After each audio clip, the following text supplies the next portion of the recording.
Hello दोस्तों, मैं धीरेन स्वागत करता हूं आपका एग्जाम स्टडी विद संगीता में। दोस्तों, आज के इस वीडियो में हम बात करेंगे आरआरसी ग्रुप डी परीक्षा 2022 के लिए स्टैटिक जीके के मोस्ट इंपॉर्टेंट प्रश्नों की।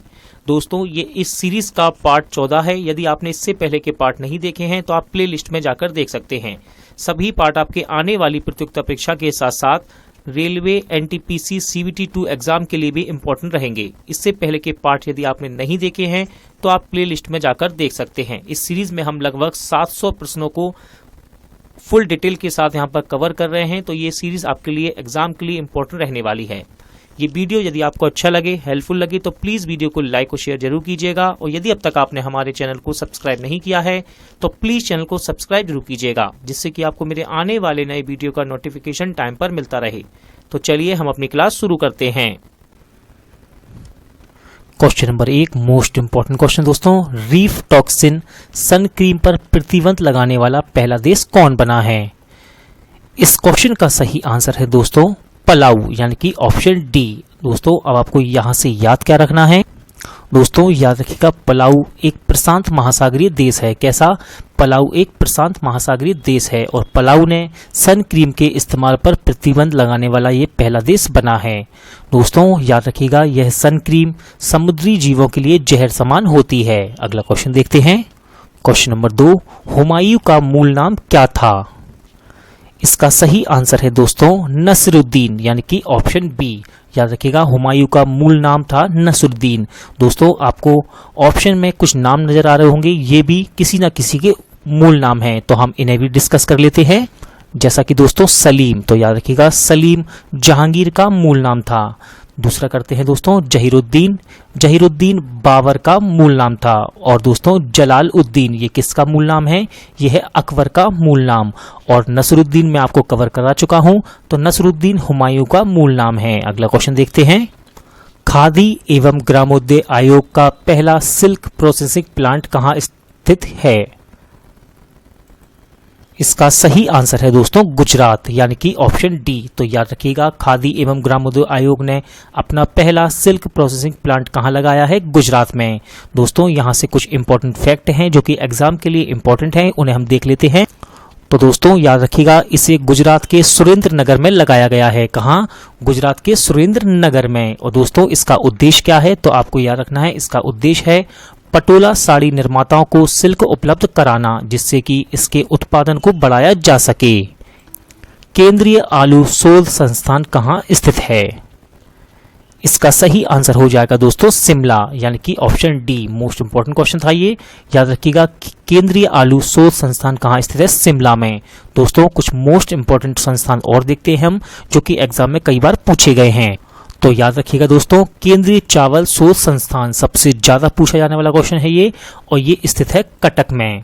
भारतीय मौसम विज्ञान संस्थान स्थित है दोस्तों नई दिल्ली में। बात करते हैं भारतीय चीनी तकनीकी संस्थान की, तो ये स्थित है कानपुर उत्तर प्रदेश में। दोस्तों, ये तीनों ही फैक्ट मैंने जो आपको बताए हैं मोस्ट इंपॉर्टेंट है और एग्जाम में कई बार पूछे भी गए हैं। अगला क्वेश्चन देखते हैं। किस देश ने दुनिया के सबसे बड़े रेडियो टेलीस्कोप का संचालन किया?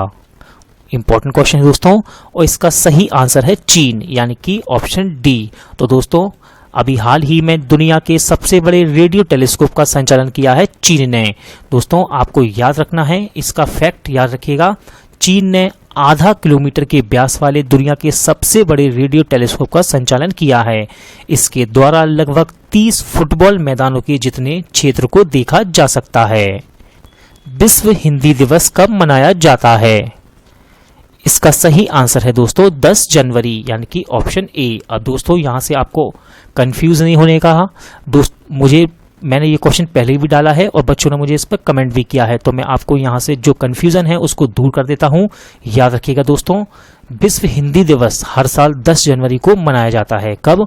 विश्व हिंदी दिवस हर साल 10 जनवरी को मनाया जाता है। और बात करते हैं दोस्तों 14 सितंबर, याद रखिएगा 14 सितंबर को राष्ट्रीय हिंदी दिवस के रूप में मनाया जाता है। अगला क्वेश्चन देखते हैं।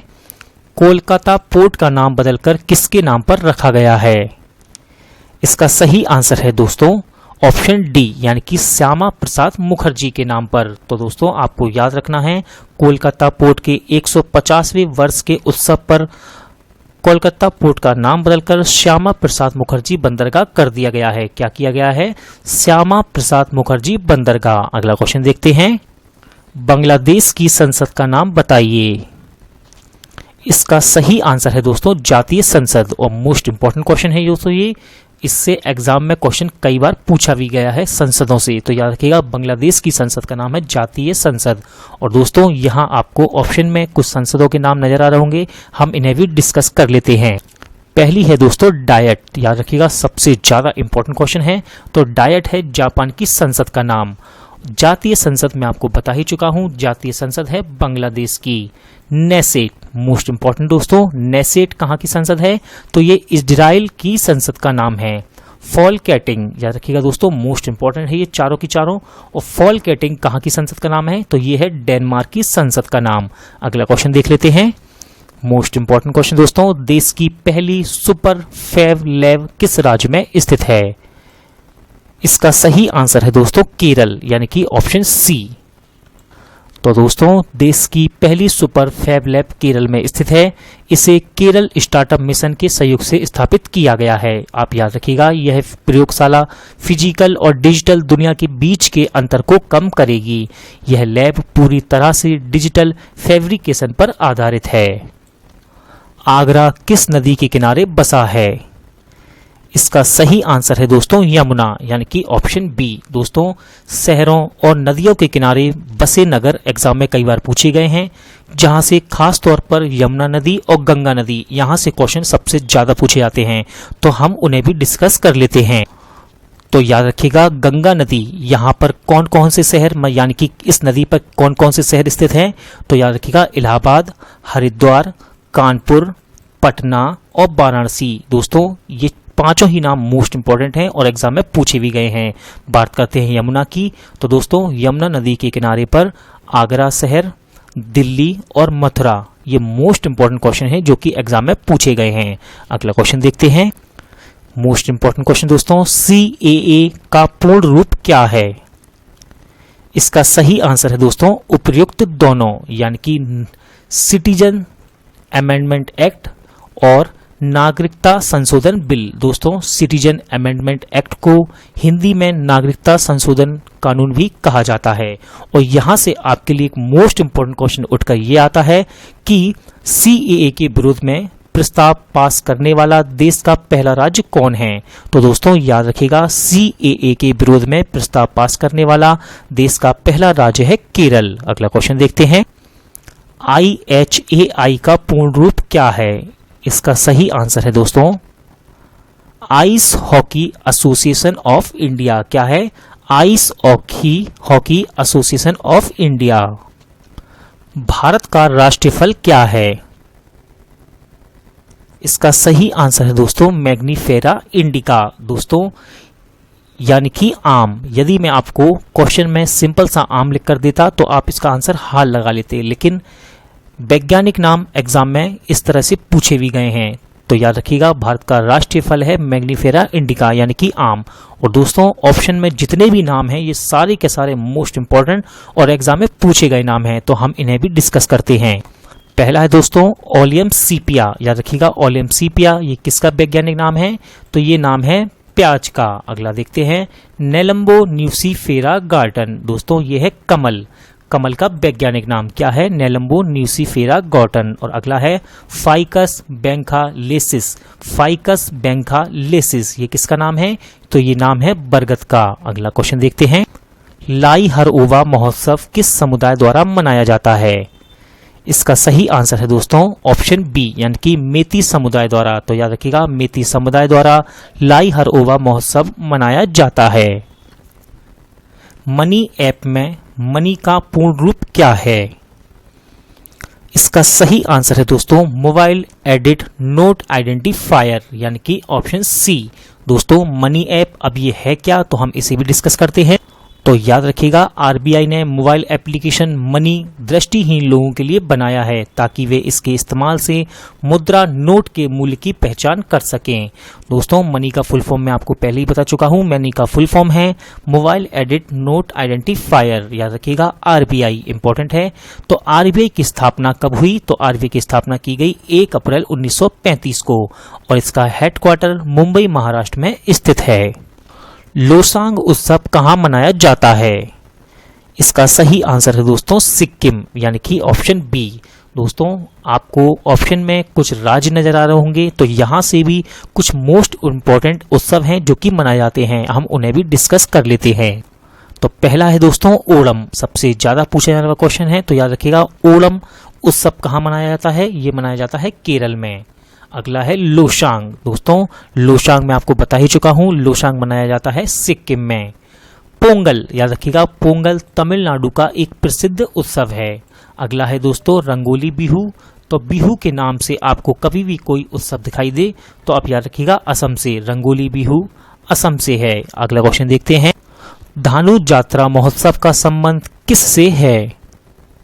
इसका सही आंसर है दोस्तों भगवान कृष्ण व उनके मामा कंस, यानी कि ऑप्शन बी। दोस्तों मोस्ट इंपोर्टेंट क्वेश्चन है, हम देखते हैं धानु जात्रा महोत्सव है क्या। तो याद रखिएगा दोस्तों धानु जात्रा महोत्सव 11 दिनों तक चलने वाला एक उत्सव है और ये किन के ऊपर आधारित है मैं आपको बता ही चुका हूं, भगवान कृष्ण व उनके मामा कंस की पौराणिक कथा पर ये आधारित है। धानु जात्रा महोत्सव को विश्व का सबसे बड़ा खुला थिएटर भी माना जाता है। अष्ट अध्यायी के रचनाकार कौन है? इसका सही आंसर है दोस्तों पाणिनि, यानी कि ऑप्शन डी। तो दोस्तों याद रखिएगा अष्ट अध्यायी के रचनाकार हैं पाणिनि और ऑप्शन में आपको कुछ नाम नजर आ रहे होंगे, ये लेखकों के नाम हैं विशाखदत्त, विज्ञानेश्वर और कल्हड़। इनकी मोस्ट इंपोर्टेंट किताबें हैं दोस्तों जो कि एग्जाम में पूछी गई हैं, हम उन्हें भी देखते हैं। तो दोस्तों पहली इंपॉर्टेंट पुस्तक है मुद्रा राक्षस, याद रखिएगा इसके लेखक हैं विशाखदत्त। अगली है मिक्ताक्षरा, इसके लेखक है विज्ञानेश्वर। दोस्तों तीनों ही किताबें एग्जाम में मोस्ट इंपॉर्टेंट है और पूछी गई हैं। अगली है दोस्तों राजतरंगिणी, तो राजतरंगिणी के लेखक हैं कल्हड़। अगला क्वेश्चन देखते हैं, इनमें से कौन सा सिंधु घाटी सभ्यता स्थल गुजरात में स्थित नहीं है?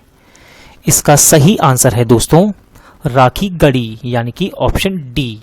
तो याद रखिएगा इनमें से राखी गढ़ी एक ऐसा सिंधु घाटी सभ्यता स्थल है जो कि गुजरात में स्थित नहीं है। दोस्तों यहां से मैं आपके लिए एक मोस्ट इंपोर्टेंट क्वेश्चन बताता हूं, याद रखिएगा चावल के दाने के साक्ष्य कहां से प्राप्त हुए हैं? तो आपको याद रखना है चावल के दाने के साक्ष्य लोथल से प्राप्त हुए हैं। कहां से? लोथल से। महाभारत के अनुसार शकुंतला ने दुष्यंत से किस ऋषि के आश्रम में पहली बार भेंट की थी? इसका सही आंसर है दोस्तों कड़व, यानी कि ऑप्शन सी। अगला क्वेश्चन देखते हैं, मिजोरम की राजधानी क्या है? इसका सही आंसर हो जाएगा दोस्तों ऑप्शन डी, यानी कि आइजोल। तो याद रखिएगा मिजोरम की राजधानी है आइजोल। दोस्तों आपको ऑप्शन में कुछ राजधानियां नजर आ रही होंगी, हम इनकी भी बात कर लेते हैं। तो याद रखिएगा पहला ये ऑप्शन जो है गैंगटॉक। तो याद रखिएगा गैंगटॉक किसकी राजधानी है? तो ये सिक्किम की राजधानी है और इंपॉर्टेंट है, एग्जाम में इसी तरह के क्वेश्चन पूछे जाते हैं। कोहिमा, याद रखिएगा कोहिमा नागालैंड की राजधानी है। अगरतला त्रिपुरा की राजधानी है और आइजोल मैं आपको बता ही चुका हूं, आइजोल मिजोरम की राजधानी है। मोस्ट इंपॉर्टेंट क्वेश्चन दोस्तों, निक्की लाउदा जिनका मई 2019 में निधन हो गया, इनमें से किस खेल के दिग्गज खिलाड़ी थे? इसका सही आंसर है दोस्तों ऑप्शन बी, यानी कि मोटर रेसिंग। याद रखिएगा निक्की लाउदा का संबंध मोटर रेसिंग से है। प्रसिद्ध राष्ट्रीय स्मारक पीसा की झुकी मीनार कहां स्थित है? इसका सही आंसर है दोस्तों इटली, यानी कि ऑप्शन ए। याद रखिएगा इंपॉर्टेंट क्वेश्चन है ये, आपको याद रखना है पीसा की झुकी मीनार कहां स्थित है? ये इटली में स्थित है। और दोस्तों इसे लीनिंग टावर भी कहा जाता है। क्या? Leaning tower. इंपॉर्टेंट क्वेश्चन दोस्तों, विजय तेंदुलकर के एक प्रसिद्ध नाटक के शीर्षक के अनुसार घासीराम क्या है? इसका सही आंसर है दोस्तों कोतवाल। याद रखिएगा ऑप्शन सी कोतवाल। विजय तेंदुलकर के एक प्रसिद्ध नाटक के शीर्षक के अनुसार घासीराम एक कोतवाल का किरदार है। अभिनव बिंद्रा किस खेल से संबंधित हैं? इसका सही आंसर है दोस्तों निशानेबाज, यानी कि ऑप्शन सी। इंपॉर्टेंट क्वेश्चन है। अब आपको याद रखना है दोस्तों कि अभिनव बिंद्रा किस राज्य से हैं, यानी कि इनका जन्म, तो याद रखिएगा अभिनव बिंद्रा ये हैं उत्तराखंड से। कहां से? उत्तराखंड से। यजुवेंद्र चहल और कुलदीप यादव की स्पिन जोड़ी को संयुक्त रूप से किस नाम से जाना जाता है? इसका सही आंसर है दोस्तों ऑप्शन सी, यानी कि कुलचा। याद रखिएगा इंपॉर्टेंट क्वेश्चन है, कुलचा। याद रखिएगा कुलचा के नाम से भारतीय स्पिनर यजुवेंद्र चहल और कुलदीप यादव की स्पिन जोड़ी को जाना जाता है। याद रखिएगा दोस्तों, मैंने बोलने में गलती कर दी, ये ऑप्शन बी है kulcha. Option B kulcha. Most important question दोस्तों, स्टैच्यू ऑफ यूनिटी किस महापुरुष की प्रतिमा है? इसका सही आंसर है सरदार वल्लभ भाई पटेल। दोस्तों मोस्ट इंपॉर्टेंट क्वेश्चन है और यहां से सारे के सारे फैक्ट जो भी इस क्वेश्चन से बनते हैं मैं आपके लिए लेकर आया हूं, सारे इंपॉर्टेंट हैं दोस्तों। तो आप याद रखिएगा स्टैच्यू ऑफ यूनिटी स्वतंत्र भारत के पहले गृह मंत्री सरदार वल्लभ भाई पटेल की प्रतिमा है। और दोस्तों इसकी ऊंचाई कितनी है? तो इसकी ऊंचाई है 182 मीटर। याद रखिएगा ये कहाँ स्थित है? तो दोस्तों ये गुजरात के नर्मदा जिले में स्थित है। कहाँ? गुजरात के नर्मदा जिले में। और दोस्तों यह विश्व की सबसे ऊंची प्रतिमा है। यहां से मोस्ट इंपॉर्टेंट क्वेश्चन आपके लिए ये बनता है कि इसके वास्तुकार कौन है? तो दोस्तों स्टैच्यू ऑफ यूनिटी के वास्तुकार हैं Ram B Sutar. Ram B Sutar. Netherland सरकार की रिपोर्ट किस नाम से जानी जाती है? इसका सही आंसर है दोस्तों ऑरेंज बुक, यानी कि ऑप्शन बी। याद रखिएगा नीदरलैंड सरकार की रिपोर्ट को ऑरेंज बुक्स के नाम से जाना जाता है। डेली न्यूज किस देश का समाचार पत्र है? इसका सही आंसर है दोस्तों न्यूयॉर्क, यानी कि option A. Most important question है, याद रखिएगा डेली न्यूज किस देश का समाचार पत्र है? तो ये यानी कि ये कहां से प्रकाशित होता है? तो ये न्यूयॉर्क से प्रकाशित होता है। दोस्तों डेली न्यूज किस देश से प्रकाशित, किस जगह से, किस देश से प्रकाशित होता है? तो ये न्यूयॉर्क से प्रकाशित होता है। यहां दोस्तों क्वेश्चन में थोड़ी मिस्टेक है, यहां लिखा हो चाहिए डेली न्यूज का प्रकाशन स्थल क्या है? तो दोस्तों याद रखिएगा डेली न्यूज का प्रकाशन स्थल है न्यूयॉर्क। कहां? न्यूयॉर्क से इसे प्रकाशित किया जाता है। अर्जेंटीना की मुद्रा क्या है? इसका सही आंसर है दोस्तों पीसो, यानी कि ऑप्शन डी। दोस्तों आपको किताबों में कहीं कहीं पीसो तो कहीं पैसो भी लिखा मिलेगा, तो याद रखिएगा अर्जेंटीना की मुद्रा है पीसो। जगन्नाथ मंदिर कहां स्थित है? इसका सही आंसर है दोस्तों पुरी, यानी कि ऑप्शन सी। याद रखिएगा जगन्नाथ मंदिर पुरी उड़ीसा में स्थित है। अगला क्वेश्चन देखते हैं, संयुक्ता पाणिग्राही किस नृत्य से संबंधित हैं? इसका सही आंसर है दोस्तों ओडिसी, यानी कि ऑप्शन बी। याद रखिएगा संयुक्ता पाणिग्राही का संबंध ओडिसी नृत्य शैली से है। ढींग एक्सप्रेस के नाम से किसे जाना जाता है? इसका सही आंसर है दोस्तों हिमा दास, यानी कि ऑप्शन डी। तो दोस्तों याद रखिएगा ढींग एक्सप्रेस के नाम से जाना जाता है हिमा दास को। और यहाँ से कुछ मोस्ट इंपॉर्टेंट फैक्ट हैं जो कि इनसे पूछे जा सकते हैं। तो दोस्तों सबसे पहला इंपॉर्टेंट क्वेश्चन बनता है कि हिमा दास किस राज्य से हैं? तो याद रखिएगा ये असम से बिलोंग करती हैं। और इनका नाम ढींग एक्सप्रेस क्यों है? तो याद रखिएगा असम का एक जिला है जिसका नाम है नौगांव, और नौगांव में एक गांव है जिसका नाम है ढींग। तो याद रखिएगा जिले का नाम है नौगांव और उस जिले में गांव का नाम है ढींग, इसलिए इन्हें ढींग एक्सप्रेस कहा जाता है। और ये किस खेल की खिलाड़ी हैं? तो ये एथलेटिक्स हैं। यहाँ से मोस्ट इंपॉर्टेंट क्वेश्चन ये बनता है दोस्तों कि हिमा दास के कोच का नाम क्या है? तो हिमा दास के कोच का नाम है निप्पोन दास। इंपॉर्टेंट क्वेश्चन दोस्तों, तास किस देश की समाचार एजेंसी है? इसका सही आंसर है दोस्तों रूस, यानी कि option A. Rourkela steel plant किस देश की सहायता से लगाया गया? इसका सही आंसर है दोस्तों जर्मनी, यानी कि ऑप्शन सी। दोस्तों ये पहला है राउरकेला स्टील प्लांट जो कि जर्मनी की सहायता से लगाया गया। और दूसरा एक क्वेश्चन बनता है एग्जाम में कि दुर्गापुर स्टील प्लांट किस देश की सहायता से लगाया गया? मैं दोबारा रिपीट करता हूं, दुर्गापुर स्टील प्लांट किस देश की सहायता से लगाया गया? तो दोस्तों दुर्गापुर स्टील प्लांट ब्रिटेन की सहायता से लगाया गया है। किसकी सहायता से? ब्रिटेन की सहायता से। स्टैच्यू ऑफ यूनिटी की नींव कब रखी गई? इसका सही आंसर है दोस्तों 2013 यानी कि ऑप्शन ए। और बाकी की मैं आपको अभी कुछ देर पहले बता चुका हूं स्टैच्यू ऑफ यूनिटी की जितने भी मोस्ट इंपोर्टेंट फैक्ट थे। अगला क्वेश्चन देखते हैं, अंतर्राष्ट्रीय श्रम संगठन का मुख्यालय कहां स्थित है? इसका सही आंसर है दोस्तों ऑप्शन ए यानी कि जेनेवा। याद रखिएगा, अंतर्राष्ट्रीय श्रम संगठन का मुख्यालय जेनेवा में स्थित है। दोस्तों जेनेवा में बहुत ही इंपॉर्टेंट और भी संगठन हैं, उन्हें भी हम देख लेते हैं। तो याद रखिएगा, जेनेवा में स्थित है रेड क्रॉस का मुख्यालय। याद रखिएगा, रेड क्रॉस का मुख्यालय जेनेवा में स्थित है। दूसरा है विश्व स्वास्थ्य संगठन WHO। बात करते हैं विश्व स्वास्थ्य संगठन WHO। आगे बढ़ते हैं, विश्व व्यापार संगठन। अगला है यूरोपीय ऊर्जा आयोग। और लास्ट है दोस्तों यूरोपीय आर्थिक समुदाय। इन सभी के मुख्यालय कहाँ स्थित हैं? तो ये सभी जेनेवा में स्थित हैं और सारे के सारे मोस्ट इंपॉर्टेंट हैं। अगला क्वेश्चन देखते हैं, गंगोत्री राष्ट्रीय उद्यान किस राज्य में स्थित है? इसका सही आंसर है दोस्तों ऑप्शन सी यानी कि उत्तराखंड। दोस्तों याद रखिएगा, उत्तराखंड में ही है गंगोत्री राष्ट्रीय उद्यान। और बात करते हैं उत्तराखंड से बनने वाले मोस्ट इंपोर्टेंट क्वेश्चन की। तो पहला क्वेश्चन दोस्तों, जिम कॉर्बेट राष्ट्रीय उद्यान। याद रखिएगा, जिम कॉर्बेट राष्ट्रीय उद्यान उत्तराखंड में ही स्थित है। अगला है दोस्तों नंदा देवी राष्ट्रीय उद्यान, ये भी उत्तराखंड में ही स्थित है। दोस्तों उत्तराखंड की प्रसिद्ध झीलें जो कि एग्जाम में पूछी जाती हैं, इनके नाम हैं सातताल, नैनीताल, राक्सताल, मालाताल, देवताल और खुरपाताल। बाबर का मूल नाम क्या था?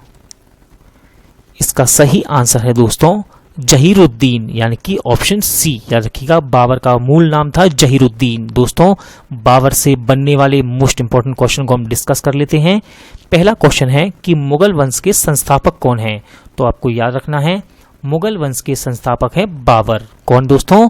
मुगल वंश के संस्थापक है बाबर। अगला है कि बाबर की आत्मकथा का नाम क्या है? तो आपको याद रखना है कि बाबर की आत्मकथा का नाम है बाबरनामा। और लास्ट क्वेश्चन दोस्तों जो कि इंपॉर्टेंट है कि बाबर का उत्तराधिकारी कौन था? तो बाबर का उत्तराधिकारी था हुमायूं। डाउन्स घास का मैदान का संबंध किस देश से है?